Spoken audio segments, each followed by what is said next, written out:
नमस्कार, आप देख रहे हैं न्यूज स्टेट का डिजिटल प्लेटफॉर्म और आपके साथ मैं हूं प्रीति भारद्वाज। ईरान, इजरायल और अमेरिका के बीच में जो युद्ध की स्थिति चल रही है उसको 38 दिन हो चुके हैं। आज उनका 38वां दिन है और लगातार हमले की तस्वीरें देखने को मिल रही है। एक तरफ जहां ईरान की भी ओर से हमले तेज कर दिए गए हैं, तो वहीं दूसरी तरफ चाहे हम इजराइल की बात कर ले, यूएस की बात कर ले, उनकी भी ओर से एक के बाद एक हमले किए जा रहे हैं। इजराइल जहां एक तरफ लेबनान में भी हमला कर रहा है, दूसरी तरफ ईरान के अलग अलग जगहों पर हमला कर रहा है, बैलिस्टिक मिसाइलों का इस्तेमाल कर रहा है, तो दूसरी तरफ अगर यूएस की हम बात करते हैं तो एक के बाद एक डेडलाइन के जरिए यूएस की ओर से हमला करने की कोशिश की जा रही है। 48 घंटे का समय दिया गया था, आप सभी लोगों को पता है। मंगलवार तक यानी कल की रात 8 बजे तक स्ट्रेट ऑफ हार्मुज खोलने की चेतावनी यानी एक तरीके से डेडलाइन दी गई थी। और उस डेडलाइन को अगर ईरान समय रहते पूरा नहीं करता है, समय रहते अगर ईरान की ओर से स्ट्रेट ऑफ हार्मुज नहीं खोला जाता है, तो अमेरिका की ओर से एक और बड़े हमले करने की चेतावनी यहाँ पर दी गई है। लेकिन इन सब के बीच देखिए, आप सभी को याद होगा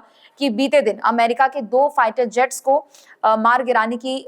बात यहाँ पर ईरान की ओर से कही गई थी, जिसका वीडियो भी ईरान की ओर से जारी किया गया। और 2 पायलट्स थे जिनको ढूंढने के लिए ईरान ने इनाम भी घोषित कर दिया था। उन पायलट्स को ढूंढने के लिए एक तरफ जहां ईरान की ओर से जद्दोजहद की जा रही थी, क्योंकि पहाड़ी पर वहां के जो पायलट्स हैं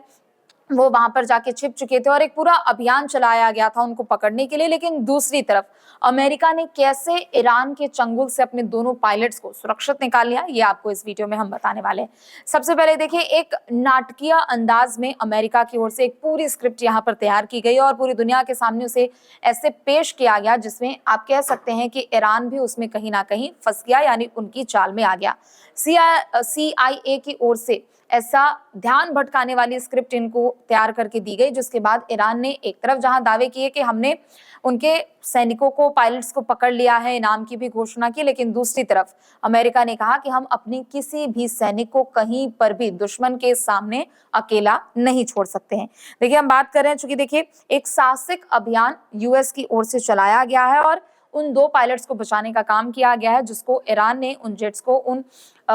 हेलीकॉप्टर्स को मारने की जो बात ईरान की ओर से बीते दिन कही गई थी, सुरक्षित यहाँ पर निकाल लिया गया है। और जो अभियान एक तरीके से यूएस की ओर से चलाया गया है उसमें कहीं ना कहीं ईरान काफी हद तक फंसा। और उसके बाद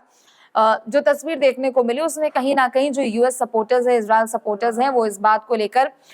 ये आश्वस्त है कि कहीं ना कहीं जंग के बीच में एक सकारात्मक पहल वहां पर यूएस इजराइल की अगर उस केंद्र से हम बात करते हैं तो देखने को मिल सकती है। लेकिन दूसरी तरफ जैसे ही उन दोनों पायलट्स के फंसने की जानकारी ईरान के सुप्रीम लीडर्स और उनके आला अधिकारी को मिलती है, उन्होंने आम लोगों से भी अपील की थी कि आप लोग हमारी मदद कीजिए। बीते दिन की अगर बात करें, देखिए आप लोगों ने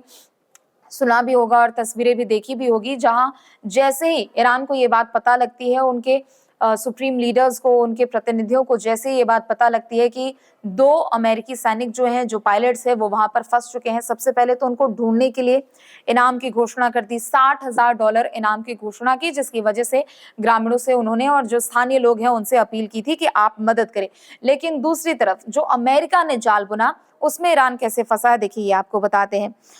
एक पायलट को सुरक्षित निकाल लिया गया था, लेकिन दूसरी तरफ CIA की ओर की अगर हम बात करते हैं तो CIA की ओर से ईरान सरकार को भ्रमित करने के लिए एक पूरी यहाँ पर कहानी रची गई और उस कहानी के जरिए यहाँ पर अफवाह फैलाई गई कि जो दूसरा पायलट हमारा, जिसको ईरान बता रहा है कि वो वहां पर फंसा हुआ है, उसको हमने पहले ही बचा लिया। यानी एक पायलट को बचाने की बात ईरान के सामने जरूर थी, लेकिन दूसरे पायलट के वो बचाने की जो जद्दोजहद यूएस की ओर से की जा रही थी, ईरान ने भी चूंकि इनाम घोषित कर दिया था, तो ऐसे में पहले ही ये अफवाह फैला दी गई ताकि ईरान की ओर से ज्यादा इस पर ध्यान न दिया जाए। और जो रेस्क्यू ऑपरेशन किया गया है वो काफी कठिनाई से ये रेस्क्यू ऑपरेशन किया गया है। दरअसल इसकी जो पूरी इस मिशन की अगर हम बात करते हैं तो इस पर ट्रंप की भी नजर पड़ी हुई थी और व्हाइट हाउस के जितने भी वहां पर अधिकारी हैं, चूंकि एक के बाद एक तमाम मीटिंग्स कराई जा रही थी और किसी भी हाल में उस पायलट को बचा निकालने की कोशिश यहाँ पर करने की बात कही गई थी। हालांकि ये जो अभियान चलाया गया है, जो पायलट का रेस्क्यू किया गया है, उसमें निश्चित तौर पर काफी सारी चुनौतियों का सामना जरूर करना पड़ा है, लेकिन इन सबके बीच पायलट को बचा लिया गया। 2 ब्लैक हॉक हेलीकॉप्टर्स पर हमला किया और जिसके बाद जो ट्रांसपोर्ट विमान में जो कुछ भी समस्याएं आई थी उन सबको एक अभियान के तहत ये बात फैलाई गई थी और अमेरिकी सेना ने उन्हें नष्ट कर दिया था, ये बात फैलाई गई थी। ट्रंप की ओर से जब इस बात की जानकारी दी गई तो ट्रंप की ओर से इस बारे में कहा गया कि ऐसा पहली बार हो रहा है जब 2 अमेरिकी पायलट को दुश्मन के इलाके के अंदर जाकर अलग-अलग जगहों से हमने बचाया है। ट्रंप की ओर से पहले हालांकि इस पर कोई आधिकारिक जानकारी नहीं दी गई थी, और ना सिर्फ ट्रंप की ओर से, व्हाइट हाउस की ओर से या फिर जो भी अमेरिकी सैनिक के जो भी स्पोक्स पर्सन है उनकी ओर से कोई इस बारे में जानकारी नहीं दी गई थी। उन्होंने चुप्पी साध रखी थी, और जैसे ही इस बात की जानकारी मिलती है कि पायलट सुरक्षित है और उनको बचा लिया गया है, तो ऐसे में अब बयान जारी किया गया है। और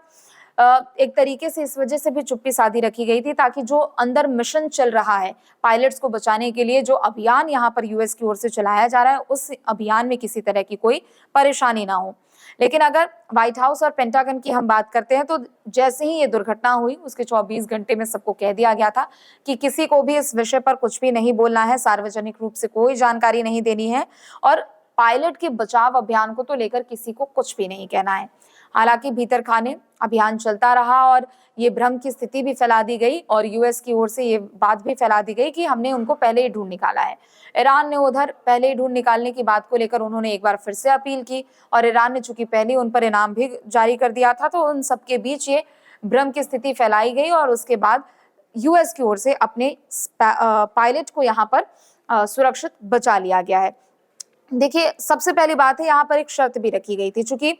सार्वजनिक तौर पर हालांकि इस बारे में कुछ कहना नहीं था, इस पर एक शर्त ये भी थी कि अमेरिकी बल पायलट को ढूंढ चुके हैं और उसे जमीन के रास्ते ईरान से बाहर लाया जा रहा है। शर्त यही रखी गई थी, यानी किसी को इसके बारे में कुछ भी नहीं बताना था। जो कुछ अधिकारी थे जो कि अंदर खाने इस रेस्क्यू ऑपरेशन को अंजाम दे रहे थे, उनके अलावा इस बात की जानकारी किसी को नहीं थी, इस बात की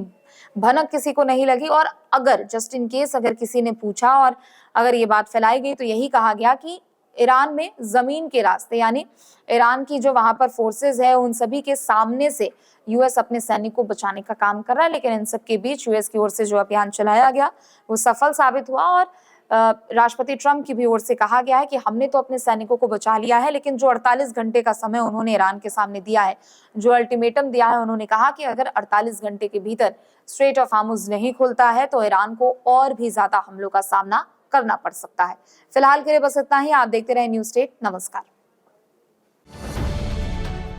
अब से डीडी फ्री डिश की चैनल नंबर 57 पर देखिए न्यूज नेशन। अब से डीडी फ्री डिश की चैनल नंबर 57 पर देखिए न्यूज नेशन। अब से डीडी फ्री डिश की चैनल नंबर 57 पर देखिए न्यूज नेशन। अब से डीडी फ्री डिश की चैनल नंबर 57 पर देखिए न्यूज नेशन।